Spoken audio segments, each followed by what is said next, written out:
Excellencies, distinguished delegates, ladies and gentlemen, I call to order the third plenary meeting of the Conference on Facilitating the Entry into Force of the Comprehensive Nuclear Test Ban Treaty. So we did already quite a long part of the intervention. Therefore, we resume item 8, which is entitled General Exchange of Views by Ratifiers and Signatories on Facilitating the Entry into Force of Ctbt. And we now start. The first speaker on my list is the distinguished representative of Croatia, Mr. Matos Carballo, Director General for Multilateral and Global Affairs of the Ministry of Foreign and European Affairs of Croatia. Excellency, you have the floor. Your Excellencies, ladies and gentlemen, at the outset, let me confirm that Croatia fully supports all the messages contained in the EU statement. However, allow me also in national capacity to express our gratitude for organizing this conference and our highest appreciation for all the efforts done under the Comprehensive Nuclear Test Ban Treaty, Ctbt. In these challenging times, the fact that we have gathered here, even in this hybrid format, testifies that multilateral solutions have no alternative. Respecting international law, norms, and treaties is of fundamental importance for a safer and more secure world. As previous speakers have pointed out, this year we are celebrating the 25th anniversary of the Ctbt, and it is only appropriate to draw attention to concrete actions in the field of non-proliferation and disarmament. Here, we are joining all those who have congratulated Dr. Robert Floyd on his appointment as the Executive Secretary of the CTBTO. Let me also use this occasion to emphasize that nuclear tests are not just the threat to international peace and security. They pose an imminent threat for the environment as a whole. We should always keep in mind possible interrelated consequences for the health of people living in affected area when discussing the testing of nuclear weapons. We would like to stress the importance of a continuation of measurement by the International Monitoring System, IMS, and Ctbt verification regime. Objectively verifiable data are of key importance in detecting nuclear tests done by countries in some critical regions. In this regard, we express our concern, particularly by continuation of nuclear tests by the DPRK. We strongly believe that in this case, the Ctbt has a great potential to contribute to denuclearization of the DPRK and attempts to reduce tensions. Finally, let me restate our firm support for the multilateral fora. We urge the usage of all instruments to press for early ratification of the treaty, especially by those countries whose ratification is needed for the treaty to enter into force. Thank you. I thank the Director General for Multilateral and Global Affairs of the Ministry of Foreign Affairs of Croatia for his statement. And now I have to apologize, but I realize now that the first speaker of the list would have been today the distinguished representative of Indonesia, His Excellency Mr. Febrian Alfianto Rudiard, Director General of Multilateral Affairs of the Ministry of Foreign Affairs of Indonesia. Excellency, you have the floor. Chairperson, we gather today to celebrate the 25th anniversary of the Ctbt amid the COVID-19 pandemic. I would like to take this opportunity to congratulate Dr. Robert Floyd on his new role as the Executive Secretary of the Ctbto. Indonesia stands ready to support Dr. Floyd in bolstering the work of the Ctbto to end the nuclear test explosion now and in the future. Chairperson, we have seen some positive development in the disarmament landscape, including the US-Russia strategic dialogue. However, we haven't yet come to a moment where our vision to have Ctbt enter into force being realized after 1/4 of the century. Against this background, allow me to highlight the following key points. First, we need to increase the level of our political will towards the entry into force of the treaty. We need to ensure that the treaty remains one of the core elements of the international nuclear disarmament and non-proliferation regime, and make sure that the treaty has a legally binding effect to end nuclear weapon tests and all other nuclear weapons explosion. In this connection, as a ratifying state, we urge the remaining Annex II states to sign and ratify the treaty. Second, we need to seize the silver momentum of celebrating the 25th years of the treaty. It is imperative to strengthen our cooperation and engagement toward the universalization of the treaty as early as possible. We also need to increase synergy between the treaty and other international instruments, such as the NPT and the TPNW. Third, we need to strengthen the role of the Preparatory Commission for the CTBTO in building up the verification regime in preparation of the treaty's entry into force and universality. Effective capacity building and training programs are essential, especially for the developing countries. Therefore, it should be continued and supported despite the pandemic. Chairperson, in conclusion, Indonesia reaffirmed its readiness to continue its contribution to promote the entry into force and universalization of the treaty. Thank you so much. I thank the Director General of Multilateral Affairs of the Ministry of Foreign Affairs of Indonesia for his statement. And now I wish to give the floor to the distinguished representative of Liechtenstein, His Excellency Ambassador Martin Frick, Director of the Office of Foreign Affairs of the Ministry of Foreign Affairs. Excellency, you have the floor. Distinguished co-presidents, Liechtenstein welcomes this Article 14 conference as an opportunity to send a strong political signal for the urgent entry into force and the universalization of the Ctbt, in line with our common goal towards a world free of nuclear weapons. Liechtenstein commends the important work already done by the CTBTO and its Executive Secretary, and congratulates Dr. Robert Floyd on his recent appointment. You can count on Liechtenstein's continued and unwavering support in promoting the entry into force of and universal adherence to the Ctbt. As we mark 25 years of the Ctbt, Liechtenstein acknowledges its central place in the nuclear disarmament and non-proliferation architecture, as well as its contribution to a de facto moratorium on nuclear tests. Violations of the norm against nuclear tests by the DPRK are serious violations of international law, in particular relevant Security Council resolutions. The remaining Annex II states, China, Egypt, Iran, Israel, and the US, that still have to ratify the treaty, as well as the DPRK, India, and Pakistan, that have not even signed it yet, bear the responsibility that today we lack a legally binding instrument against nuclear tests when we most urgently need it. This state of affairs runs counter to the will of the overwhelming majority of the international community. Distinguished co-presidents, in this period of pressure on the rule-based international order, we see signs of an increased readiness by a few states to undermine the broader multilateral framework. But we also see that support for multilateralism is strong amongst the UN membership, strengthened by the advocacy of civil society. Looking at the area of disarmament in particular, broad majority coalitions have taken forward important initiatives to strengthen the international rule of law. In this vein, Liechtenstein welcomes the entry into force of the Nuclear Weapons Ban Treaty in January 2021. As part of its comprehensive prohibition on nuclear weapons, it establishes a firm prohibition on nuclear testing, which helps us to establish a legally binding norm in full coherence with the Ctbt, bringing the necessary means to verify compliance.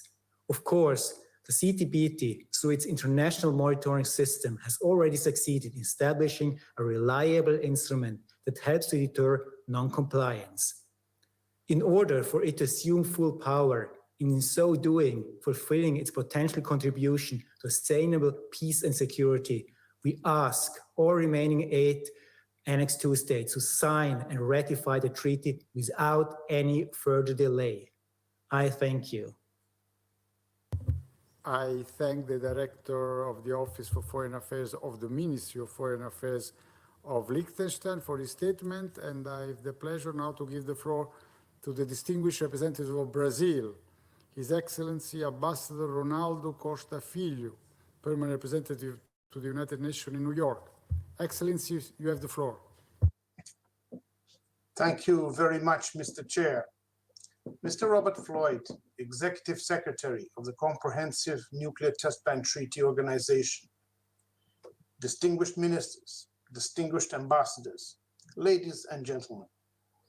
As we mark the 25th anniversary of the opening for signature of the Comprehensive Nuclear Test Ban Treaty, it is my pleasure to come here today to convey the message that Brazil remains an emphatic supporter of the treaty as an indispensable tool of nuclear disarmament and non-proliferation.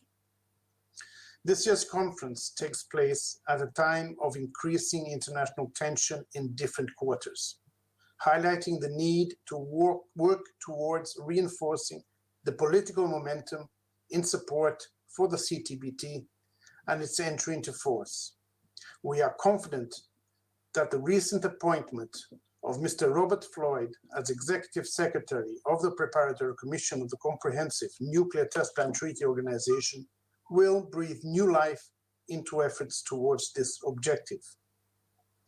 As you are aware, Brazil took an active part in the negotiation process that led to the adoption of the CTBT and was one of the first countries to ratify it in 1998. Rest assured, Mr. Executive Secretary, of the unequivocal support of Brazil in your quest to fulfill the mandate bestowed upon you.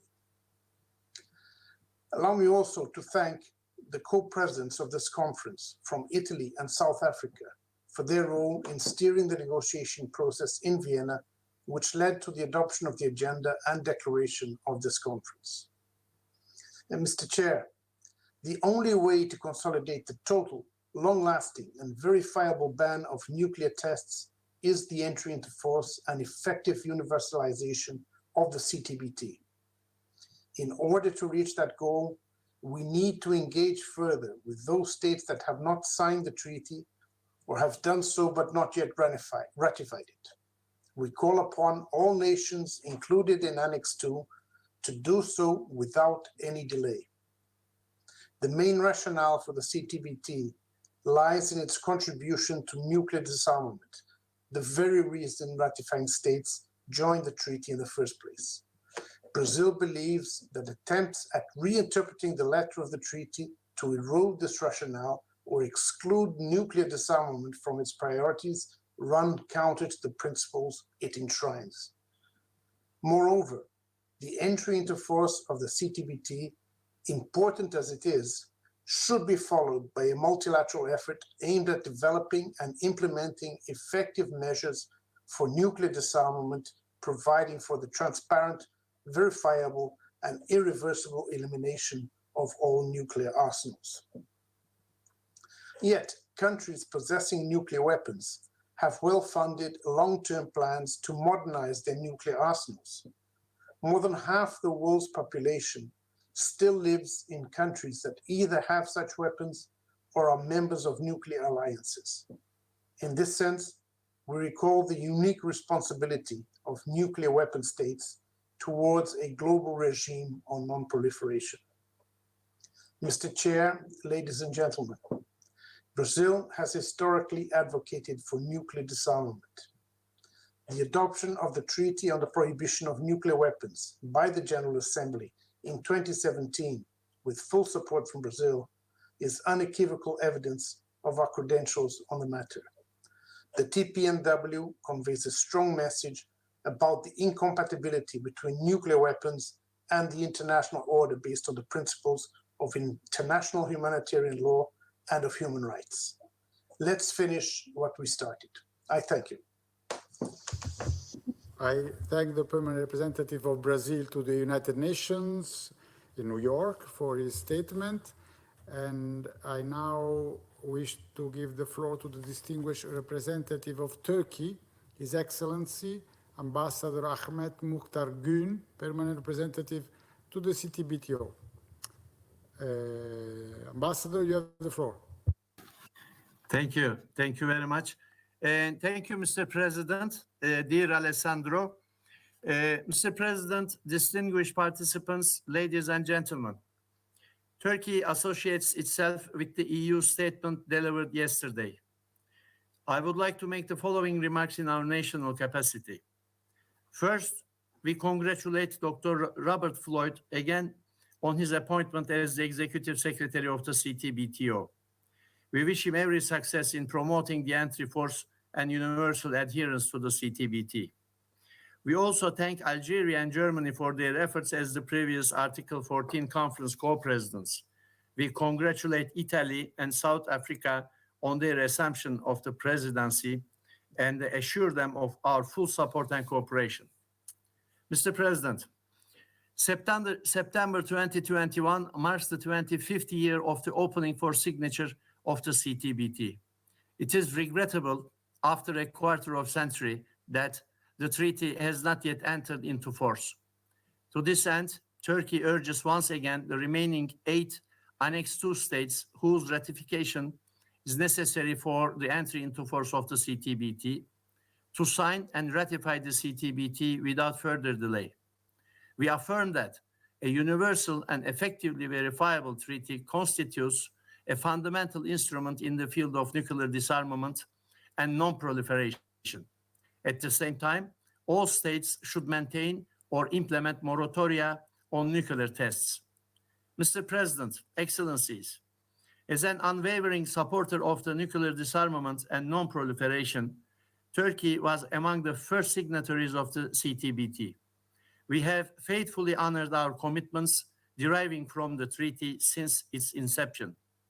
Apart from active cooperation with the CTBTO at the technical level, including through its international monitoring system, we are also politically engaged in raising broad awareness about the objectives of the treaty and encouraging its ratification. We pursue these efforts with steadfast commitment on a bilateral level and multilaterally with others, most notably through the Non-Proliferation and Disarmament Initiative. Thank you very much for your attention. I thank the permanent representative of Turkey to the CTBTO, my friend Ahmet, for his statement. I would like now to give the floor to the distinguished representative of the Kingdom of Morocco, His Excellency Ambassador Azedine Farhan, permanent representative to the CTBTO. Monsieur l'ambassadeur, vous avez la parole. You have the floor, sir. Merci, Monsieur le Président. Thank you, Chairperson, distinguished co-chairs, excellencies, distinguished delegates. Firstly, allow me to congratulate Italy and South Africa for their election to chair this conference on facilitating the entry into force of the CTBT. I take this opportunity to pay tribute also to Mr. Robert Floyd on his election as Executive Secretary of CTBTO, and I pay tribute to Mr. Lassina Zerbo, his predecessor, for the excellent work at the head of the PTS. Chairperson, this ministerial conference this year coincides with the 25th anniversary of the opening for signature of the CTBT. It takes place in the lead up to the 10th NPT review conference. This is an excellent and opportune time to reiterate our commitments to look at what has been achieved and to assess implementation of this important international instrument in disarmament and non-proliferation. In this context, we welcome the recent ratification of CTBT by the Union of the Comoros and Cuba. This encourages us to step up our efforts to secure the entry into force of this treaty, which further consolidates the international community's desire to promote universality for this international non-proliferation instrument. However, it is regrettable indeed to note that 25 years following its opening for signature, and despite the broad-based political support that it enjoys, 185 signatories and 170 ratifications, despite all of this, CTBT has not yet entered into force. The ongoing attempts at nuclear tests and the threats they pose and humanitarian consequences they can bring about remind us of the need to achieve swift and impactful progress so as to move forwards towards our shared objectives in nuclear disarmament and in non-proliferation. Distinguished Chair, Morocco was an active participant in the treaty negotiation process and was one of the first to sign and ratify CTBT. We take every opportunity that presents itself to reiterate our support for the treaty and to encourage those that have not done so and those on Annex 2 to ratify the treaty so as to secure its universalization. As part of our ongoing contribution to international efforts to promote entry into force of the treaty, Morocco co-presided together with France the Article 14 Ministerial Conference of September 2019, or rather 2009. And together with France, we put together a plan of action to secure and accelerate ratification of the treaty, particularly by encouraging African countries to ratify the treaty. With those same goals in mind, Morocco will chair the first committee of the UNGA, and we will spare no effort to support initiatives that seek to secure entry into force of CTBT and to secure its universalization.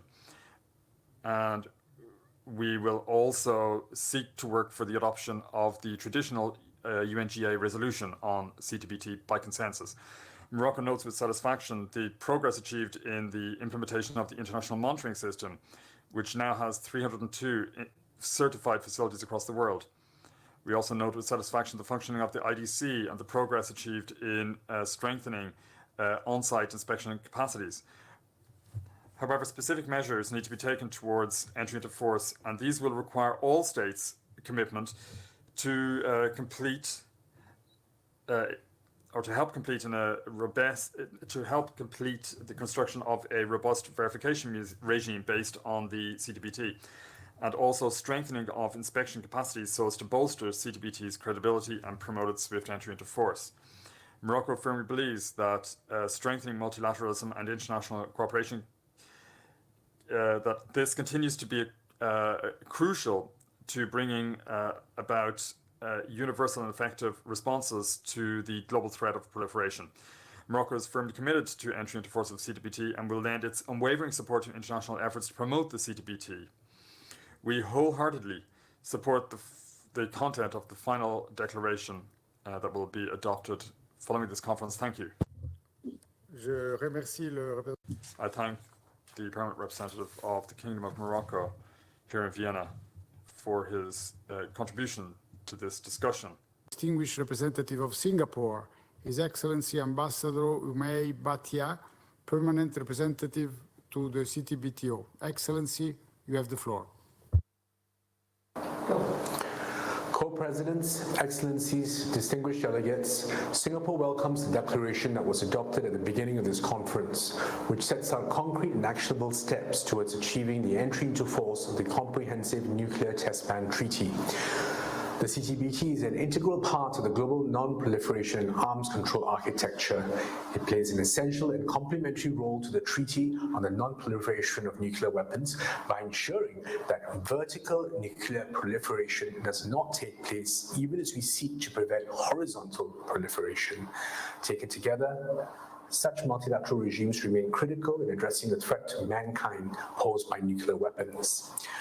The entry into force of the CTBT is long overdue. A test ban treaty that is in effect will allow the CTBT verification regime to fully verify compliance by member states, including through its international monitoring system and on-site inspection capabilities.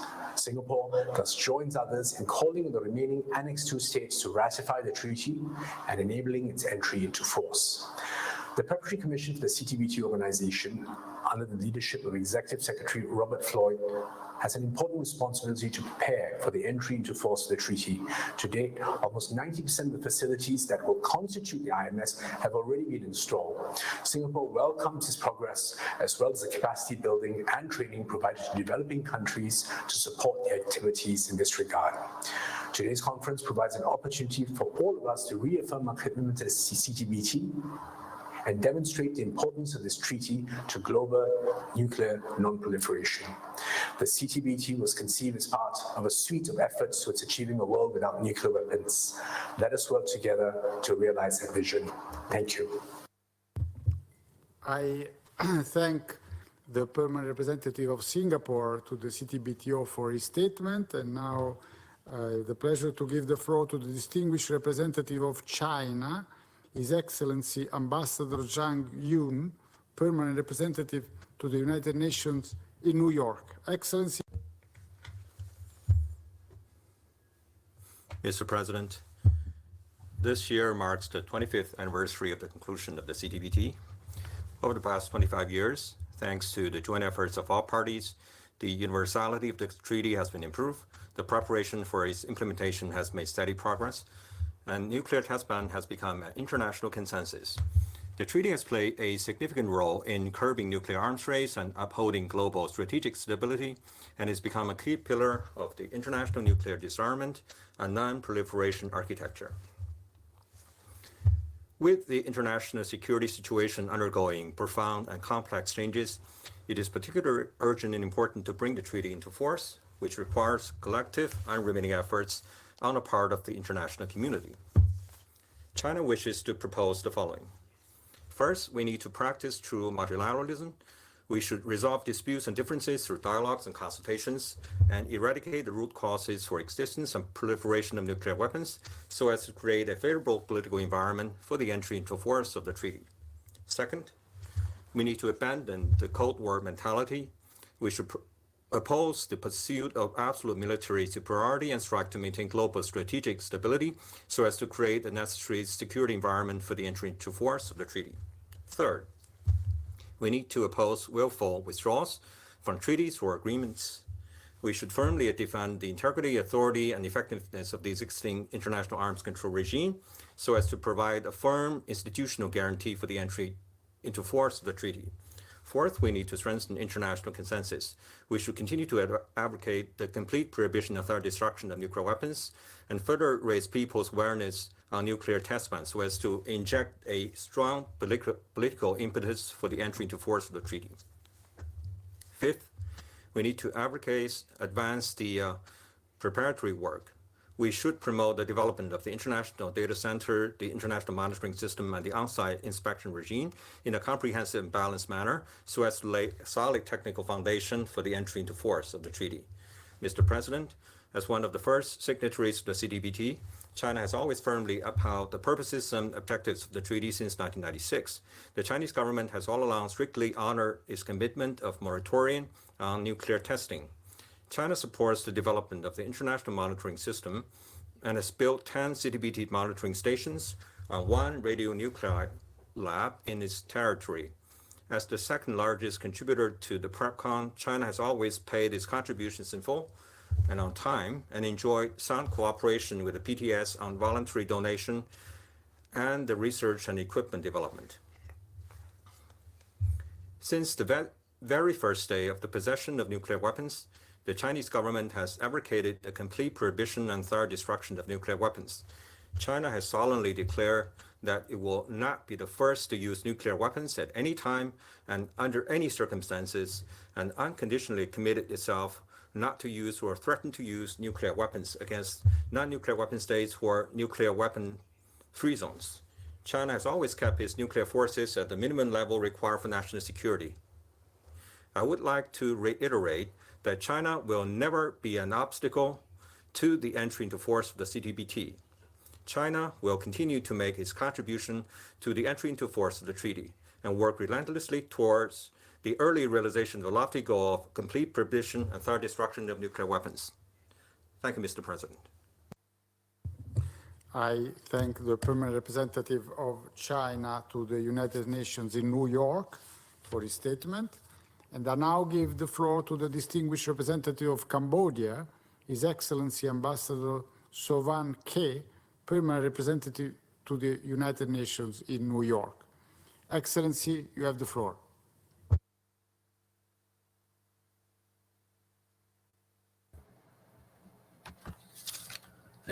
Do you hear me, Mr. President?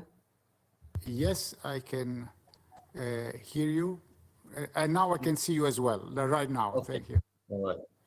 Mr. President, Excellencies, distinguished delegates, let me begin by congratulating Italy and South Africa for assuming the role as co-presidents of the conference, and express my appreciation to the outgoing co-president, Germany and Algeria, for the important work they have done during their presidency. I would like also to congratulate Dr. Robert Floyd for his appointment as Executive Secretary of Ctbt. The conference has been held for 12 times in 25 years, since the treaty was opened for signature in 1996, and the treaty has yet to enter into force. It is high time now for countries to sign and ratify the treaty to allow the entry into force, which will provide tremendous contribution to international peace and security, as well as prevention of a nuclear catastrophe that will take decades to heal.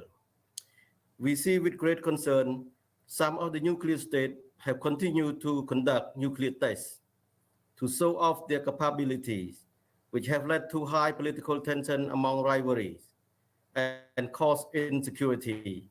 Humankind have the right to live out their lives peacefully without the fear of nuclear devastation and all other weapons of mass destruction. My delegation appeals that this right be fully respected. In this context, Cambodia fully supports the entry into force of the Ctbt, which will serve as a legally binding instrument to prevent any nuclear weapon test explosion or any nuclear explosion anywhere in the world through its strict monitoring, verification, and compliance. This will work to protect the safety of people from the harmful aftermath of nuclear testing and the serious consequence on people's health, livelihood, and environment. As the 67 states to ratify the treaty, Cambodia welcomes the member states that have just signed and ratified the treaty. The treaty has almost achieved its universality with 185 signatures and 170 ratification. Cambodia urged the remaining states in Annex II to ratify the treaty without further delay. Cambodia is proud to emphasize that all 10 member states of Association of Southeast Asian Nations, ASEAN, have ratified Ctbt, which demonstrates our strong commitment to the international norm against nuclear testing, consistent with the principle enshrined in the ASEAN Charters and the Treaty on the Southeast Asia Nuclear Weapon-Free Zone. We are committed to preserving our region as a zone free of nuclear weapons and other weapons of mass destruction. Finally, Mr. President, Cambodia reaffirms its unwavering commitment and support for the Ctbt and welcome the successful adoption of the declaration and measure to promote the entry into force of this important treaty. Together, we gather as the nation of the world, and together we can stand up to our responsibility and to make the world a safer place to live in. I thank you for your attention. I thank the permanent representative of Cambodia to the United Nations in New York for his statement. And now I give the floor to the distinguished representative of Switzerland, His Excellency Ambassador Benno Lagner, permanent representative to the CTBTO. Excellency, dear Benno, you have the floor. Thank you, Mr. Chairperson. Switzerland congratulates Italy and South Africa on assuming the co-presidency of this conference and on their role as co-coordinators of the Article 14 process. We also thank the former co-coordinators Algeria and Germany for their commitment and the many activities conducted during their tenure. This month marks the anniversary of the opening for signature of the Ctbt. This treaty, negotiated in Geneva at the Conference on Disarmament, has established a global norm against nuclear testing. This norm is an important element of the international nuclear non-proliferation and disarmament regime and contributes to international peace and security. Let me also emphasize that nuclear testing not only poses a risk to international peace and security, but also has serious short and long-term consequences for the health of affected populations and the environment. At a time when a global pandemic illustrates humanity's vulnerabilities to environmental and health risks, it is crucial that we work together to maintain and reinforce this norm against nuclear testing. 25 years after the conclusion of the negotiations on the Ctbt, it is high time for the treaty to enter into force. Switzerland reiterates its call on all states, especially the 8 Annex II states, to sign and ratify the Ctbt without further delay. We welcome the ratification of the treaty by the Union of the Comoros and Cuba this year. These ratifications represent a further step towards the universalization of the Ctbt. Switzerland also wishes to underline the importance of the continued commitment of all state signatories to pursue the completion of the international monitoring system. It is essential that this instrument of the treaty is fully operational. We are proud to contribute to the IMS by hosting an auxiliary seismic station. Let me conclude, Mr. Chairperson, dear Alessandro, by congratulating Dr. Robert Floyd on his assumption of the position as Executive Secretary of the CTBTO. We look forward to cooperating with him and to renewing our joint efforts to achieve an early entry into force of the treaty. Thank you. I thank the permanent representative of Switzerland in Vienna for his statement, and now have the pleasure to give the floor to the distinguished representative of Cuba, and I have to felicitate Cuba for his recent accession. Her Excellency Ambassador Soraya Alvarez, permanent representative to the Ctbto. Excellency, you have the floor. Thank you very much, Mr. President. I will deliver this statement on behalf of Ambassador of Cuba. Señor Presidente. Chair, the Cuban delegation reiterates its congratulations to the new Executive Secretary of CTBTO, Dr. Robert Floyd. Cuba joins in the commemoration of the 25th anniversary of the treaty. The fact that we signed and ratified the treaty in February 2021 is proof of the humanist vocation of the Republic of Cuba and our historic commitment to nuclear disarmament and the full and effective ban on all nuclear tests, including those carried out through explosion, subcritical, or other sophisticated methods. Cuba has kept steadfast position in favor of the full, transparent, verifiable, and irreversible elimination of nuclear weapons. The ban and end of nuclear tests of any kind is critical in achieving this goal. Chair, the importance of this conference is revealed before the continuous modernization and enlargement of nuclear arsenals in a context in which the millionaire resources used for them should be redirected to efforts to deal with the current global crisis exacerbated by COVID-19, which is affecting all aspects of our lives. 76 years after the criminal bombardments of Hiroshima and Nagasaki, there are still 13,080 nuclear warheads in the world, of which 3,825 are deployed and approximately 2,000 are in operational alert. The USA has the largest number of nuclear warheads ready to be used. International peace and security are dealing with huge challenges currently, and therefore we must comply with our binding legal commitments, which are part of the international nuclear disarmament architecture.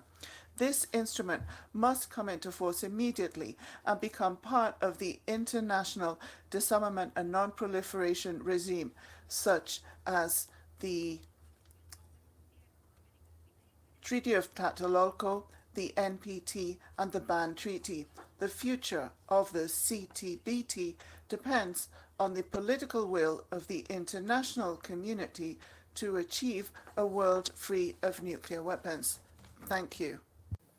I thank the distinguished representative of Cuba for her statement, and now I give the floor to the distinguished representative of Malta, Her Excellency, the Ambassador Natasha Meli Dodey, permanent representative to the CTBTO. Excellency, dear Natasha, you have the floor. Thank you very much, Mr. Chair. Malta associates itself with the statement delivered on behalf of the European Union. I would like to add a few additional observations in my national capacity. I start by thanking the former co-presidents, Germany and Algeria, for their work over the past 2 years, and convey my congratulations to Italy and South Africa as the new co-presidents of the conference. I assure you of Malta's full cooperation and support in continuing the work already started.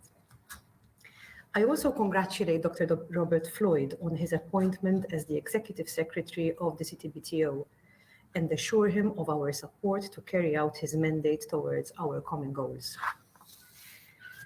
Mr. Chair, this conference convenes as we mark an important milestone. 25 years ago, the CTBT gave us hope for a world free of nuclear testing. My country and others consider the CTBT as an important building block towards nuclear disarmament. Today, we are closer than ever to reaching this goal, with 185 state signatories and 170 ratifying states, the latest being Cuba and the Union of Comoros. However, we are not there yet. We are hopeful that this relative positive momentum will continue and that the remaining states will join without further delay our big family subscribing to a nuclear testing-free world. Despite the increasing pressure on multilateralism, we should remain focused on our ultimate objective and spare no effort towards achieving the universalization of the treaty. The value of the CTBT has already been proven through networks like the International Monitoring System in detecting and identifying nuclear explosions anywhere on the planet. The civilian and scientific applications of CTBT technologies, such as in natural disasters and in public health, continue to enforce the huge impact that such a treaty affords. Let's give it a chance to show us its full potential once it enters into force. Mr. President, Malta calls on all states, and in particular the remaining Annex II states that have not signed or ratified the treaty, to do so without any preconditions or delay. We also call upon all states to refrain from taking actions that go against the spirit of the CTBT, and in this respect, condemn nuclear tests carried out by the DPRK. Reaching our goal of entry into force cannot happen without financial and political assistance, and in this regard, call upon all states to honor these commitments and ensure their political support. We also take this opportunity to thank the CTBTO Youth Group and Executive Secretary Dr. Floyd for his engagement with the group in ensuring that we remain true to our word about wanting a world without nuclear testing.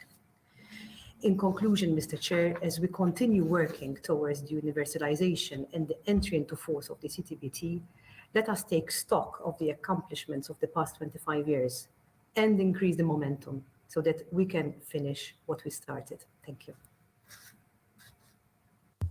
I thank the permanent representative of Malta to the CTBTO for her statement. And now I have the pleasure of giving the floor to the distinguished representative of Uruguay, His Excellency Ambassador Juan Carlos Ojeda Viglione, maybe Viglione, permanent representative to the CTBTO. I pronounced your name in an Italian way. Excellency, you have the floor. Distinguished authorities, colleagues, Uruguay, as a ratifying state, is participating with great satisfaction in this Article 14 conference that brings us together once again to discuss specific measures to facilitate the coming into force and universalization of the CTBT.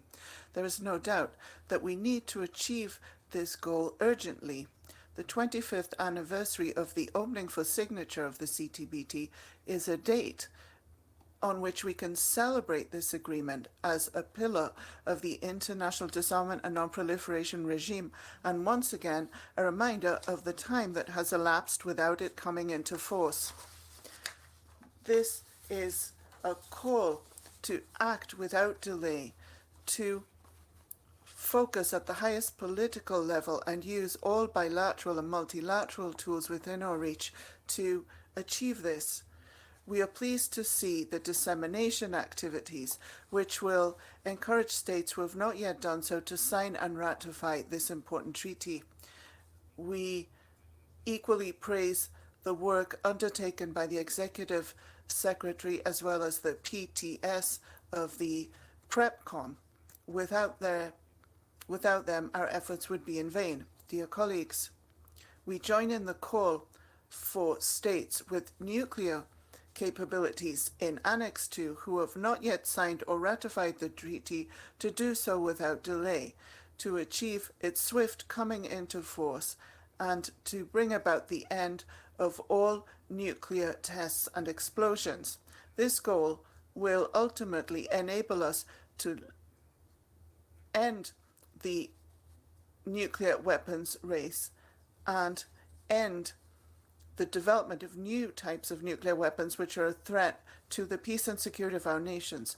We have to be aware of the fact that reducing the number of weapons does not improve our situation because the nuclear states may have fewer weapons but of a greater reach, so we are exposed to a greater or at least equal danger.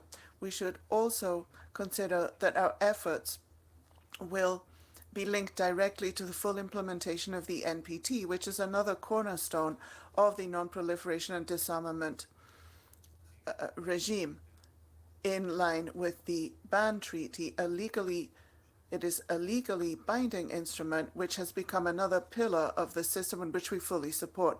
On behalf of Uruguay, I would like to take the opportunity to reaffirm our steadfast support and our commitment to nuclear non-proliferation and disarmament at the global level, and we believe in a universal, complete and verifiable regime. As a proud member of the first nuclear weapon-free area in the world, with the framework of our foreign policy, Uruguay once again encourages all states to work to eliminate nuclear weapons in a complete, verifiable and irreversible way under strict international supervision and control. With these comments, reiterate our greetings to the states and organizations that share the common goal of global disarmament and non-proliferation, and we reaffirm our commitment to this shared goal. Thank you. I thank the permanent representative of Uruguay to the CTBTO for his statement, and I now give the floor to the distinguished representative of Kenya, His Excellency Ambassador Robinson Jeru Gitae, permanent representative to the CTBTO. Excellency, you have the floor. Thank you. Mr. President, please allow me to begin by congratulating Italy and South Africa on their confirmation as co-presidents of this 2021 Article 14 conference. I assure both of them of my delegation's full support. I take this opportunity to appreciate Algeria and Germany, the outgoing co-presidents of the 2019 Article 14 conference, for all their efforts in facilitating discussions geared towards the promotion of an early entry into force of the treaty. I wish also to acknowledge the dedication of the former CBTO Executive Director, Dr. Azina Zabo, whose tireless efforts towards pushing for the treaty to enter into force led to one signature and 11 ratifications of the treaty during his tenure. In the same vein, I take this opportunity to congratulate Dr. Robert Floyd, CBTO's Executive Secretary, who is attending his first Article 14 conference in that capacity, and assure him of Kenya's total support in including joining efforts to ensure more countries sign and ratify the treaty under his leadership. Mr. President, today marks the 25th anniversary since the opening of the treaty for signature. As we converge to celebrate the success, as well as take note of the challenges, we take pride in this silver jubilee, which affords us all an opportunity to affirm our commitment to the total elimination of nuclear weapons and achievement of nuclear disarmament. The honors is on us, therefore, to play our part as state secretaries and contribute to global peace and security. In this regard, Kenya joins others in calling for the remaining Annex II states to sign and ratify the treaty without any further delay and set the stage for the implementation of measures on nuclear non-proliferation and disarmament. In addition, we fully support the call for the cessation of all nuclear weapons test explosions and further urge all states to fully observe the moratorium on nuclear weapons testing. Finally, Mr. President, we are glad to know that the components of the CBT verification regime under the international monitoring stations and international data centers continue to demonstrate additional scientific and civil benefits. In this regard, we urge the PTS to facilitate the sharing of this relevant expertise through capacity building initiatives and knowledge transfer of the community. With this,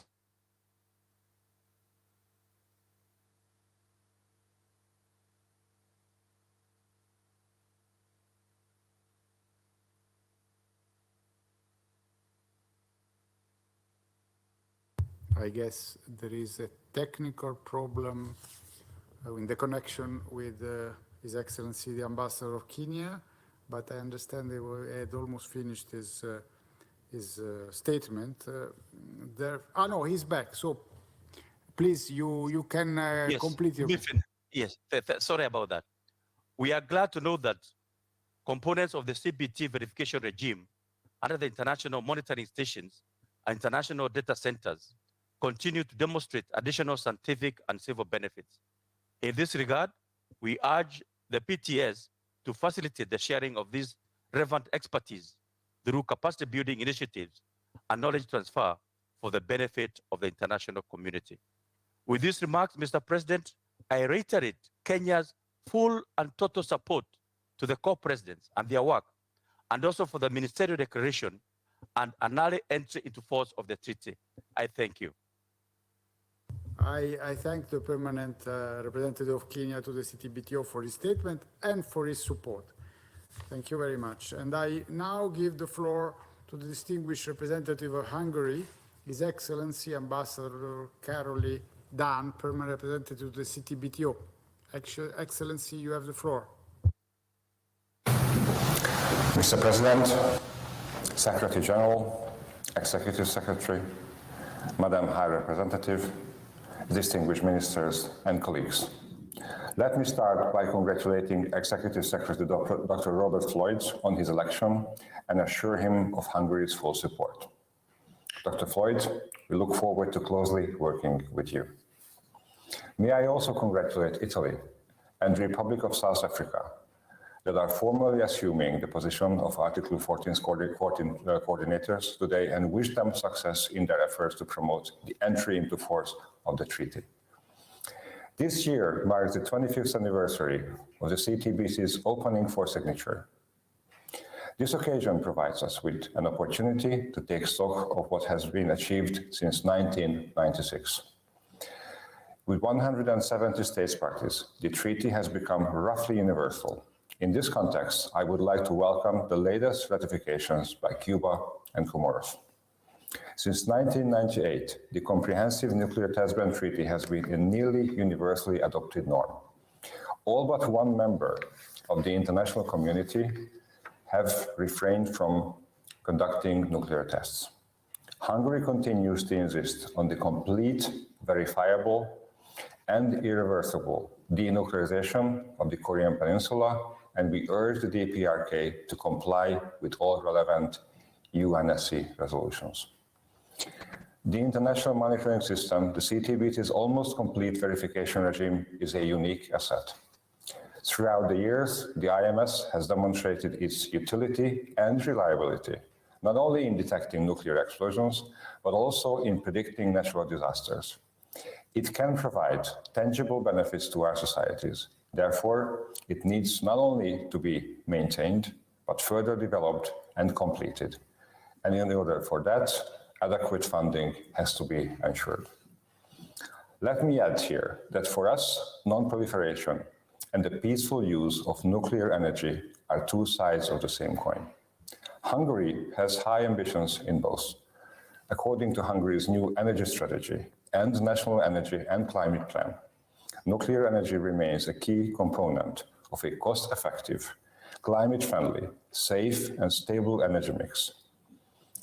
Operational security and safety remain the most important priority while operating and further developing the Paks nuclear power plant by adding 2 new nuclear power plant units. Secretary General, Excellencies. Today's meeting is also an opportunity to reiterate that the global moratorium on nuclear testing does not substitute for a legally binding obligation, and to highlight the need for the entry into force of the Comprehensive Nuclear Test Ban Treaty. Therefore, we call upon the remaining Annex 2 states that have yet to sign and ratify the treaty to waste no more time by waiting for others, but to lead by example. After 25 years, it is high time for the treaty to achieve the one thing it hasn't achieved yet, to enter into force. It is only by doing so that the Ctbt would meet its goal to close the era of nuclear testing once and for all. I thank the permanent representative of Uruguay of Hungary to the CTBTO Ambassador Karolidan for his statement. And I now give the floor to the distinguished representative of Malaysia, His Excellency Ambassador Ikram bin Moh Ibrahim, permanent representative to the CTBTO. Excellency, you have the floor. Distinguished co-presidents, Malaysia congratulates Italy and South Africa on assuming the presidency of this 12th conference on facilitating the entry into force of the CTBT. I would also like to congratulate Dr. Robert Floyd on his appointment as the new Executive Secretary of our Preparatory Commission. Malaysia signed the CTBT on 23 July 1998 and ratified it on 17 January 2008. We believe that the treaty is a vital element in the international disarmament and arms control regime and in halting the horizontal proliferation of nuclear weapons. Malaysia maintains an excellent working relationship with the CTBTO. Malaysia remains fully committed to implementing the treaty. The hosting of a radionuclide monitoring station in Malaysia's Cameron Highlands since 2008, among others, reflects Malaysia's commitment in this regard. Mr. Co-Presidents, my delegation is pleased to note that much progress has been achieved since the treaty was opened for signature a quarter of a century ago. Nevertheless, the convening of this conference for the 12th time is a clear reminder that more needs to be done to achieve the treaty's entry into force. Malaysia regrets that there has been no tangible progress towards the signing and ratification of the CTBT by the remaining Annex 2 states. We urge these states to take the steps required for the treaty's entry into force at the earliest. Malaysia attaches great importance towards the entry into force of the CTBT to realize a world free of nuclear weapons. Malaysia strongly believes that the universal adherence to the treaty would contribute towards the process of nuclear disarmament and therefore towards the enhancement of international peace and security. Mr. Co-Presidents, Malaysia reaffirms its steadfast commitment and support for the objectives of the CTBT and the organization, as well as the initiatives to reinvigorate the process towards the universalization of the treaty. I thank you. I thank the distinguished ambassador of Malaysia for his statement, and I now give the floor to the distinguished representative of Costa Rica, His Excellency Ambassador Alejandro Solano Ortiz, permanent representative to the CTBTO. Excellency, you have the floor. Thank you, Chair. Costa Rica would like to congratulate the ambassadors of Italy and South Africa as co-chairs of this conference on measures to facilitate the coming into force of the CTBT. And I would like to congratulate Dr. Robert Floyd as the new Executive Secretary. My country would like to highlight the constructive work of the ambassadors of Algeria and Germany as co-chairs of the 12th Article 14 conference and the activities that they organized between September 2019 and September 2021 to implement the plan of action despite the challenges imposed by the COVID-19 pandemic.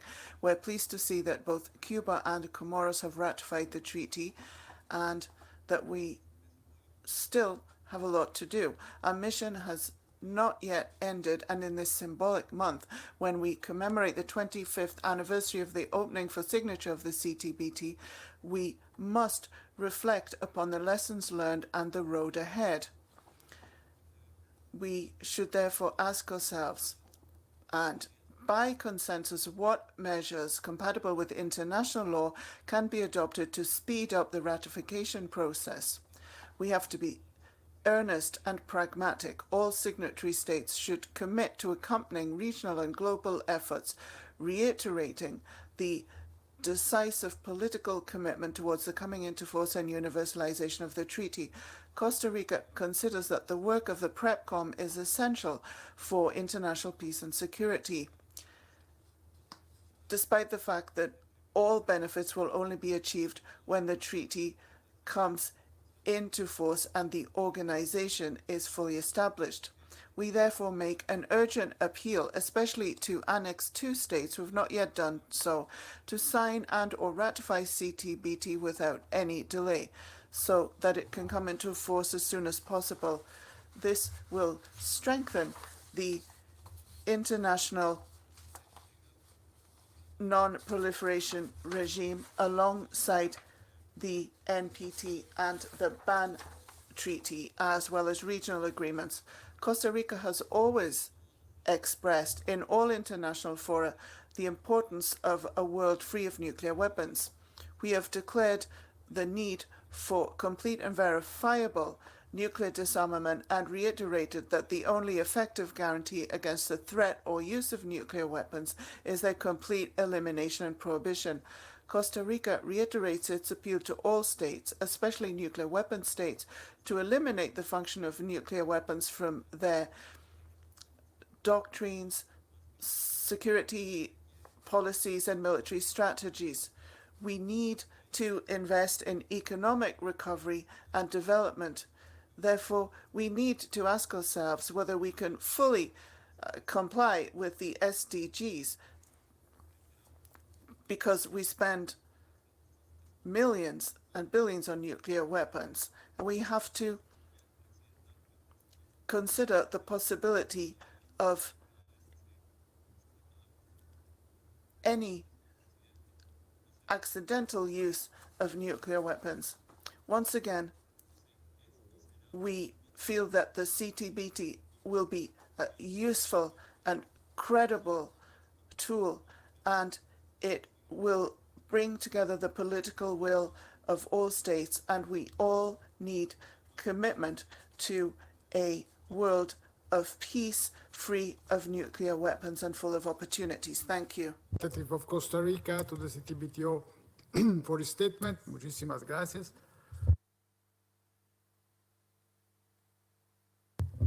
Sorry. The last speaker on my list under item 8 of this meeting is Egypt. Accordingly, I give the floor to the distinguished representative of Egypt. Sir, you have the floor.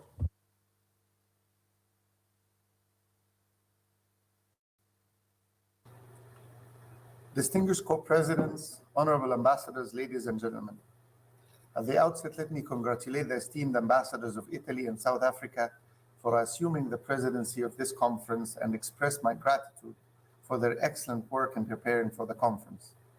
I also have to thank the previous two co-presidents of Germany and Algeria for their efforts to take our work forward. I assure you of our full support and cooperation. Please also allow me to thank the former Executive Secretary of the CTBT, Dr. Lassina Zerbo, for his extensive efforts to support the CTBT, and welcome the new Executive Secretary, Dr. Robert Floyd, and wish him all the best in his coming assignments. As we commemorate 25 years of the CTBT and gather to exchange views on possible ways forward to facilitate the entry into force of the treaty, Egypt believes it is an apt time to take two crucial steps. The first of which is to look back at the history of the treaty, while the second is to look at the bigger and rather alarming picture of disarmament and non-proliferation around the globe today. You see, looking back at the history of the CTBT, it will become evident that Egypt was not only among the pioneering states which participated in negotiating the treaty, it was also among the first states to sign it 25 years ago. This enthusiasm on our part emanated from our conviction that the CTBT represents a genuine attempt to address a critical aspect of the continued threat of nuclear weapons. It is from this standpoint that Egypt engaged in good faith to put an end, once and for all, to nuclear tests. Egypt believes that the CTBT is indeed a unique treaty as it provides concrete measures to function as both a nuclear disarmament and non-proliferation tool horizontally and vertically. This fact is often overlooked, as some focus solely on the environmental and humanitarian impacts of nuclear testing, which is understandable given all the horrors they have caused to humanity and our planet. Nevertheless, we must not forget that the key value of the CTBT lies in its role in nuclear non-proliferation, and even more importantly, as a tool that should ultimately give way to nuclear disarmament. With this conviction, Egypt has proven its bona fide intentions by joining the NPT and fully implementing its obligations. Egypt supports the CTBT and its verification regime in various ways, the last of which was hosting the first ever regional NDC workshop for Arab-speaking states parties. Egypt has also consistently participated in the Article 14 conference process since its very inception. Moreover, Egypt has also called for the strengthening of the CTBT and its intended role through the various NPT review conferences, seeing as we believe that both treaties are inextricably linked. Now, as we take a step back to look at the bigger picture, we must bear in mind that the CTBT does not exist in isolation, as it must be addressed within the context of the larger disarmament and non-proliferation regime. Egypt therefore believes that it is unpragmatic to call for the entry into force of the CTBT without working to ensure that the cornerstone of the non-proliferation regime itself, i.e. the NPT, is universalized and the nuclear weapon states fulfill their obligations to disarm their nuclear arsenals as per Article 6 of the treaty. Without working on multiple tracks to achieve this, the entirety of the non-proliferation regime remains at risk. In practice, this means that any call on states to ratify the CTBT must take into account the nuclear and legal status of these states, placing all states required to ratify the treaty on an equal footing is not only illogical, it is also counterproductive, as it disregards realities on the ground. In the same vein, Egypt reaffirms that nuclear weapon states and states not parties to the NPT have a special responsibility to ratify, seeing as their posture remains the biggest threat to the CTBT and nuclear testing in general. This is the entire premise behind the adoption of Action 10 of the 2010 NPT Action Plan. Regionally, the Middle East continues to be one of the most flagrant examples of the threats that the non-proliferation regime faces as a consequence of the lack of universal adherence to the NPT. This asymmetry in legal commitments has created a severe imbalance in region's security architecture. It has left the region prone to arm races and conflicts, with frustration mounting due to repeated failures to achieve agreed upon commitments. It is therefore undeniable that the status of the NPT in our region and prospects for its universalization have a direct effect on the prospects for entry into force of the CTBT. To remedy this, Egypt has diligently strived in the past to create a zone free of nuclear weapons and other weapons of mass destruction in the Middle East. Through the UN process, it helped initiate back in 2018. The second session of which will convene in the upcoming month of November. Egypt looks forward to your support to the process, which will make our region and the entire world much safer if adhered to. In the same vein, Egypt is encouraged by recent positive developments, namely the adoption of the Humanitarian Pledge and the landmark Treaty on the Prohibition of Nuclear Weapons, TPNW, in 2017. Egypt believes that the TPNW is an attempt to seriously address the gaps and imbalances of the prevailing nuclear disarmament and non-proliferation regime. Ultimately, Mr. Chairman, however, the most pressing question we should try to answer today pertains to what our collective future steps should be. Egypt believes that with the 2020 NPT review conference coming up soon, we should collectively focus on achieving a common recognition of our past commitments and of the critical importance of striving to eliminate the threat of nuclear weapons premised on a purely action-oriented approach. The international developments that we see today, whether in the North Atlantic, the Indo-Pacific, or the Middle East, are concerning to say at the least. Many of these developments, whether those pertaining to an increase in nuclear arsenal or the emergence of alarming proliferation risks, constitute a clear regression in the state of nuclear disarmament and proliferation worldwide, only exacerbated by the existence of states outside the NPT regime, some of which continue to expand their extra-legal military nuclear program and safeguards facilities. In reality, it is these trends that should not continue unabated, and it is our collective responsibility to ensure that no party backtracks on its commitment in this regard. Otherwise, all our collective efforts, our political investment, and our legal commitments over the past decades will have been for nothing. That is the bigger picture we must all be looking at now. Thank you, Mr. President. I thank you. I thank His Excellency the Ambassador Mohammed El Molla, Permanent Representative of Egypt, for his statement. And I also want to apologize because on my speaking notes, I had another name on my list for your delegation.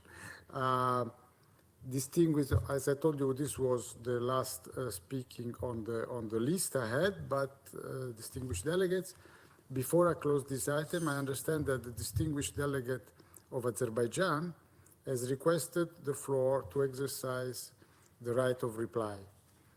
Please note that this is possible, but pursuant to the Rule 21 of our Rules of Procedure, the intervention should not exceed 3 minutes. Therefore, after 3 minutes, I would cut it. I now give the floor to the distinguished representative of Azerbaijan. You have the floor, sir.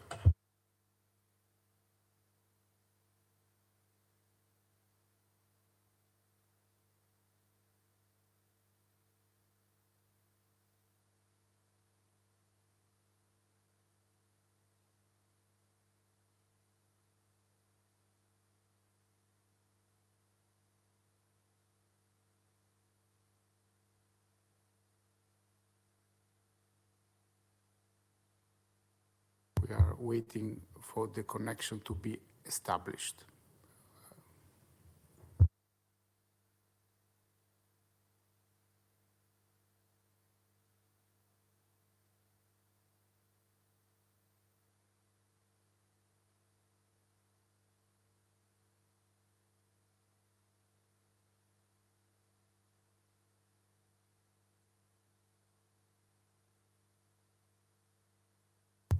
Apparently the micro doesn't work on your side, so maybe you should wear the headset.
So since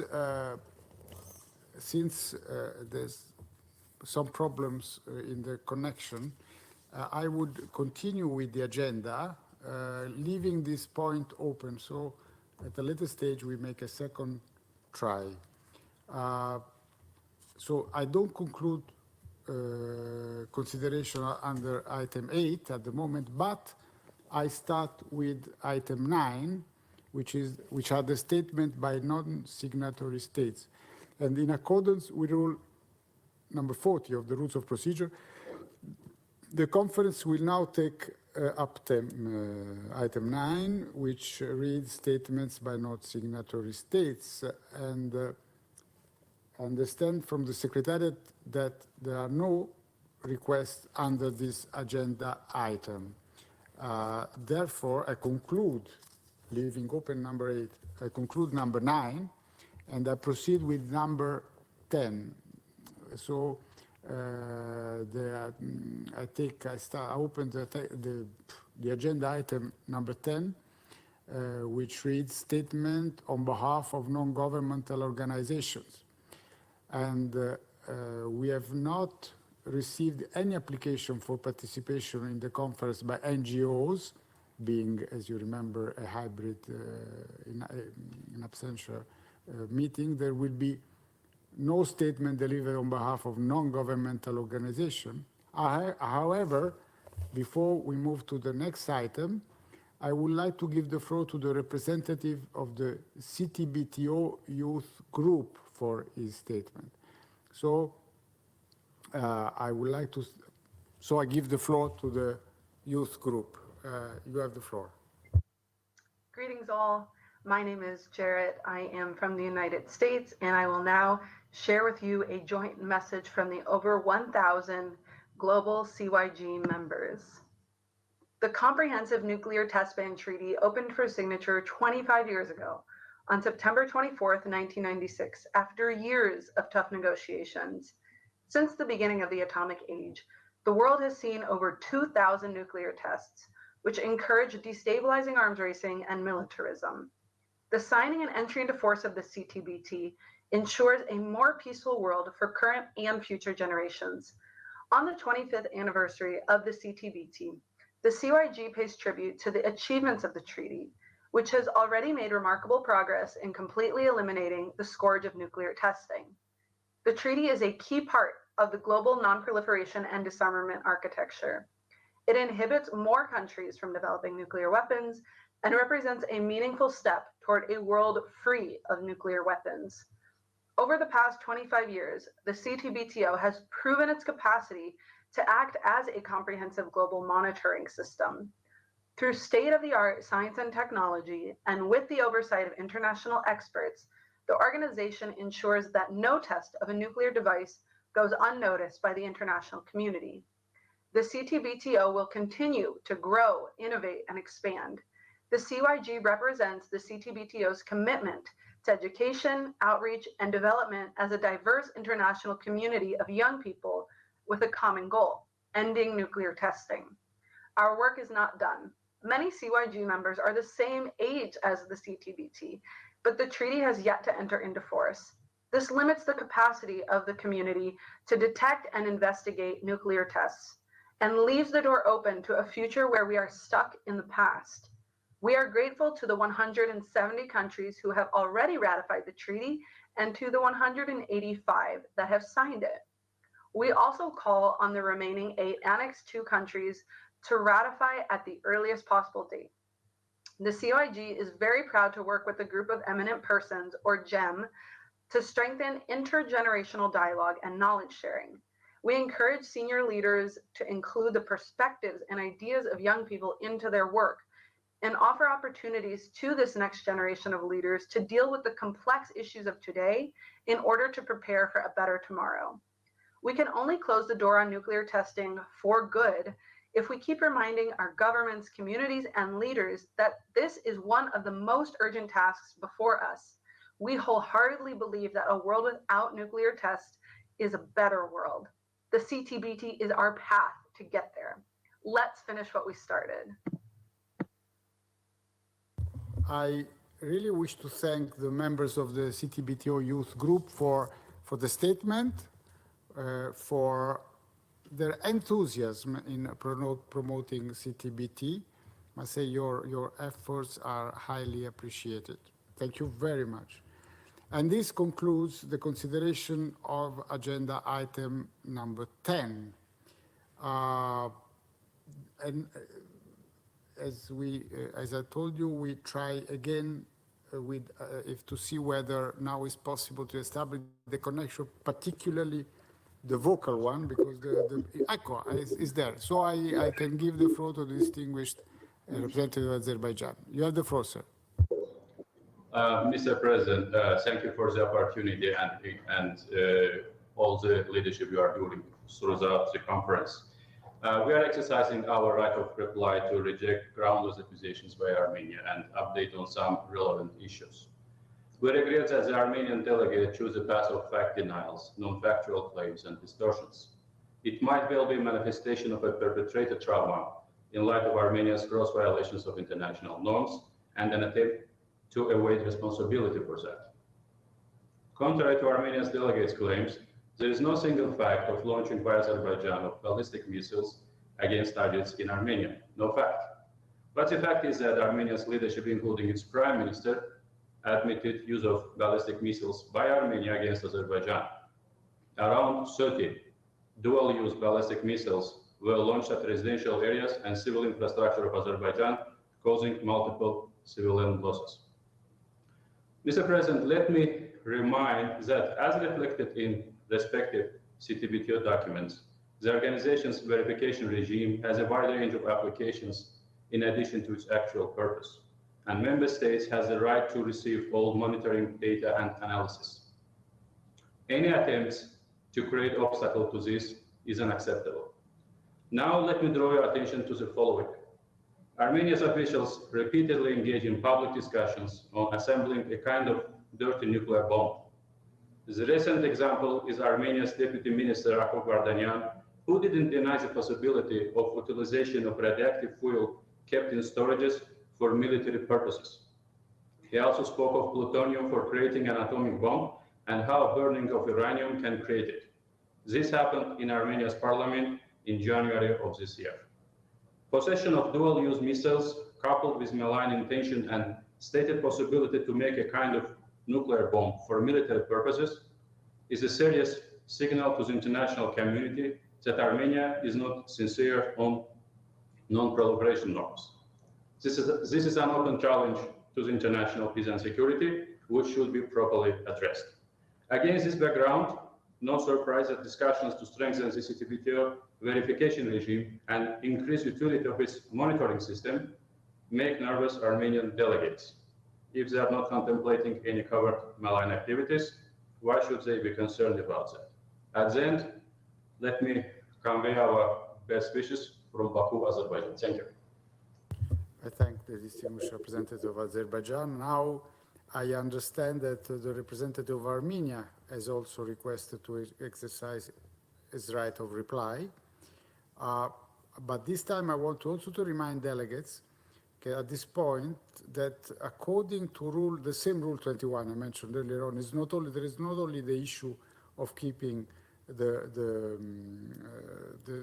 statement in the 3 minutes, but that no delegation may exercise the right of reply more than once at a given meeting. Therefore, I gladly give the floor to the representative of Armenia, and after that, I will close the point number 8 of the agenda. You have the floor, sir.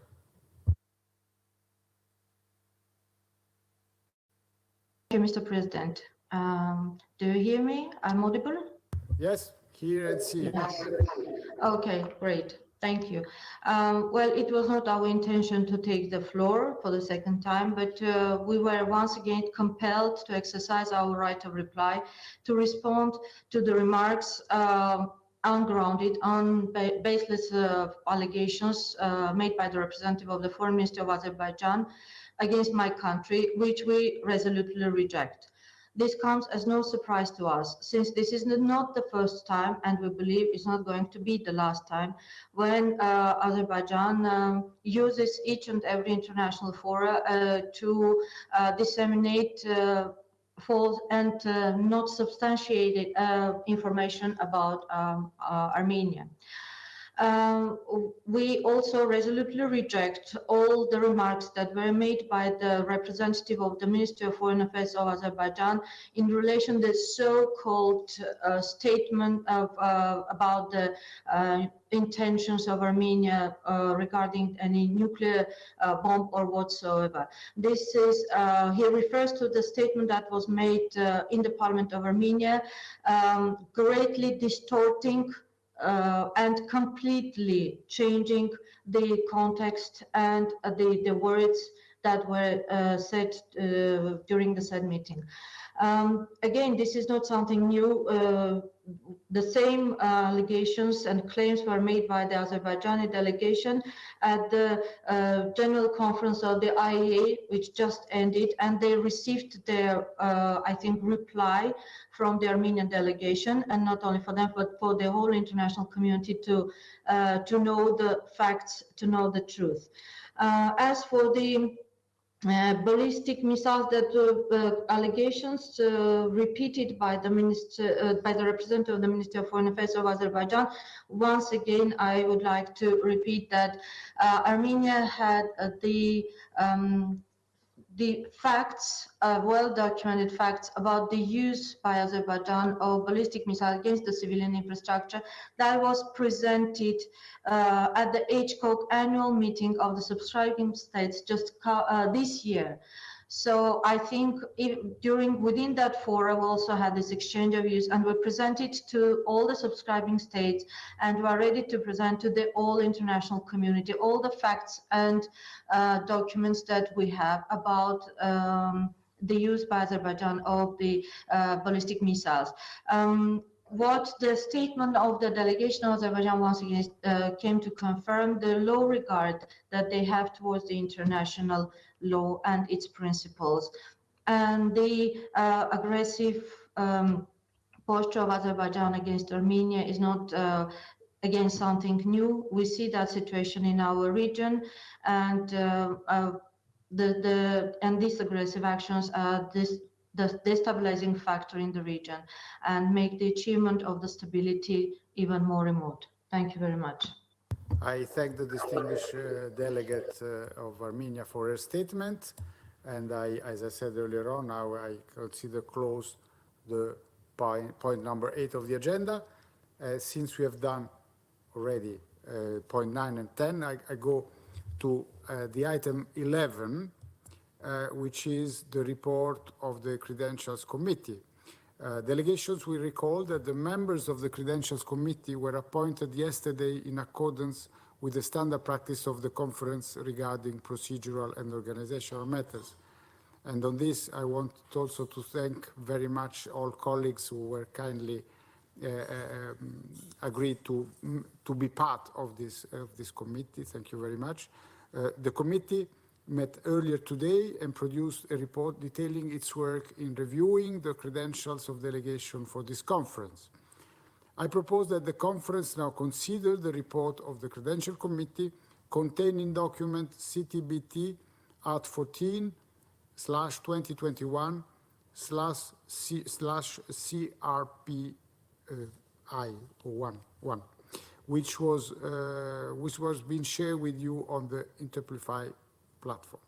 And then now I wish to invite the chairperson of the Credential Committee, Ambassador Zoliri, to introduce the report of the committee, and I thank him again for his availability. Thank you very much, Owen.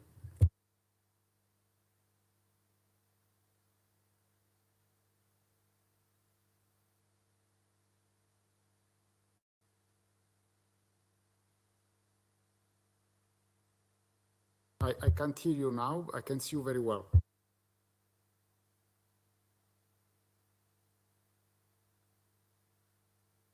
Maybe you are muted, as we say.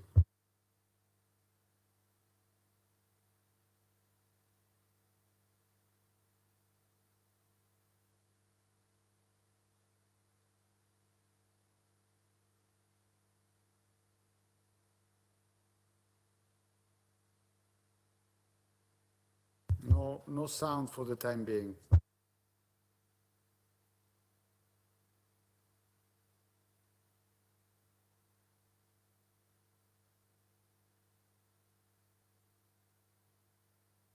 Maybe try to go out and reconnect again.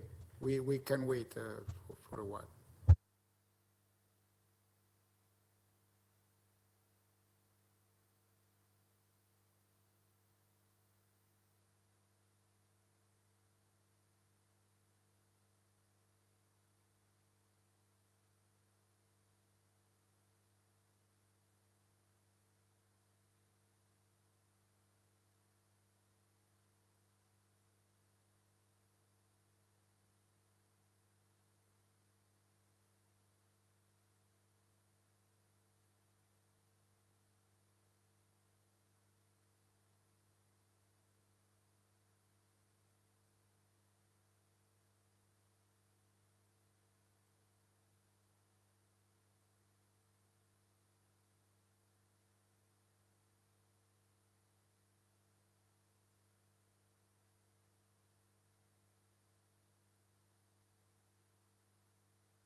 Hello? Wonderful. Your voice is loud and clear. Very good. Thank you very much, Mr. Chairman. There is always a glitch somewhere in the computer. Excellencies, distinguished delegates, ladies and gentlemen, as chairperson of the Credentials Committee, I am pleased to introduce the report of the committee as contained in document Art X14 2021/CRP.1, which has been made available on the ECS and the CTBTO website. The committee met earlier today on the 24th of September 2021 and examined the credentials of the representatives of the ratifying states of the Comprehensive Test Ban Treaty attending the conference. The committee adopted without a vote a resolution accepting the credentials of the states concerned. The committee recommends to the conference on facilitating the entry into force of the Comprehensive Nuclear Test Ban Treaty the adoption of the following draft resolution as contained in the report of the committee. This is the resolution. Credentials of representatives to the conference on facilitating the entry into force of the Comprehensive Nuclear Test Ban Treaty held on the 22nd, 3rd and 24th of September 2021.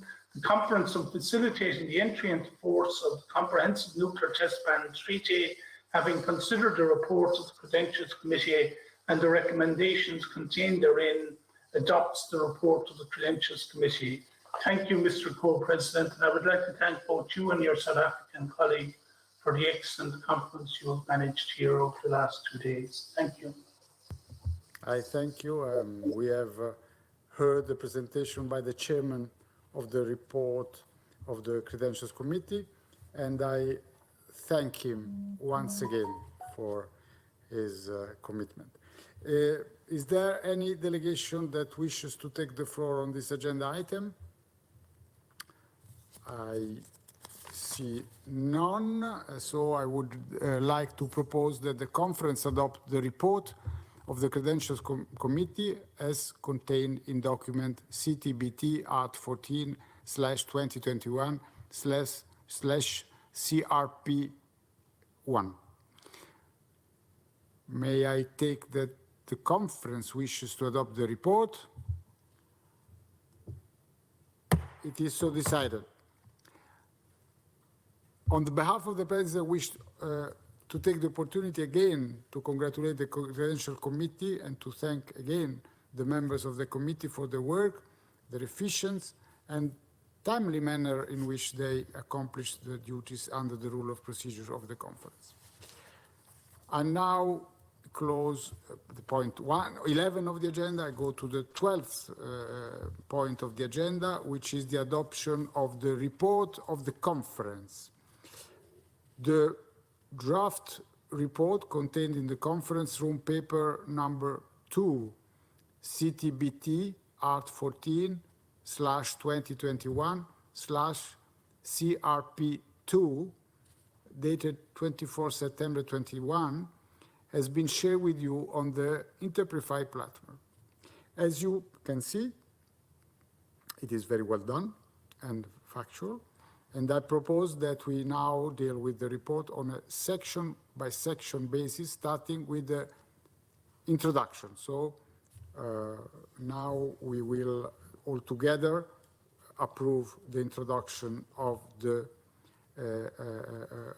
report of the conference, and if there are no requests for the floor, I consider it adopted.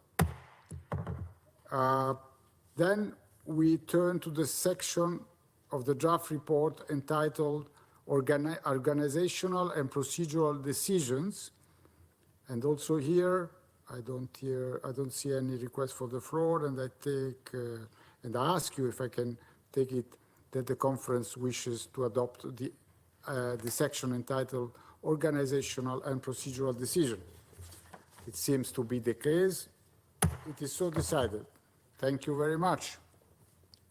Now we turn to the section of the work on the work entitled Work of the Conference, and again, thanking again the rapporteur, I I take this that the conference wishes to adopt the section entitled Work of the Conference. I don't see any request for the floor, therefore it is so decided. Then we go to the section called Conclusion of the Conference. And also here, I don't see any request for the floor. Therefore, I ask you if may I take it that the conference wishes to adopt the section entitled Conclusion of the Conference. It seems to be the case. Therefore, it is so decided. Finally, we will now consider the draft report of the conference as a whole, as contained in the conference room paper number 2. And I repeat for your, to help, it is the document Ctbt Art 14/2021/CRP2. And once adopted, this working paper, as amended, will be reissued as official document number 6 with the code Ctbt Art 14/2021/6 in all official languages after the conference. In accordance with established practice, the report of the conference will contain, in its annex, the adopted final declaration and the measures agreed therein. May I take the conference wishes to adopt the report as a whole? Seems to be the case, therefore it is so decided.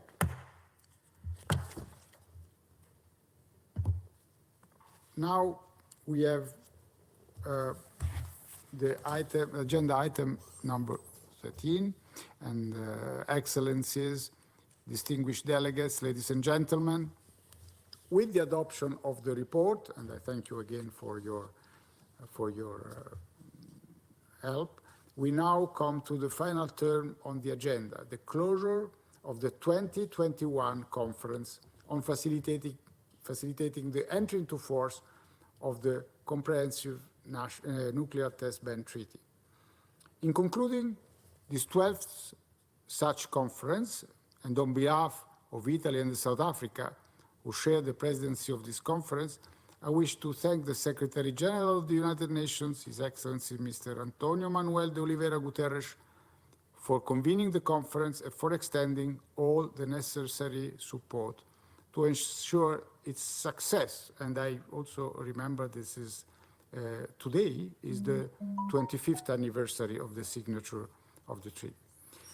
I wish also to pay tribute to the efficiency of the UN staff members who provide such excellent service and support both prior and during the conference. And I must say, in this case, I have to thank personnel in Vienna, who are here, many are here in the room, but also in New York, due to the quite peculiar format of this conference. Finally, I would like to take this opportunity to thank wholeheartedly the Executive Secretary of the CTBTO Preparatory Commission, Dr. Robert Floyd, as well as the staff of the Secretariat of the CTBTO Preparatory Commission for organizing and running this conference virtually from Vienna, as well as for all their support to the presidency in preparing for and conducting the conference. In particular, I wish to thank the Secretary of the Preparatory Commission, friend Reza, and also Semra, who is sitting next to me.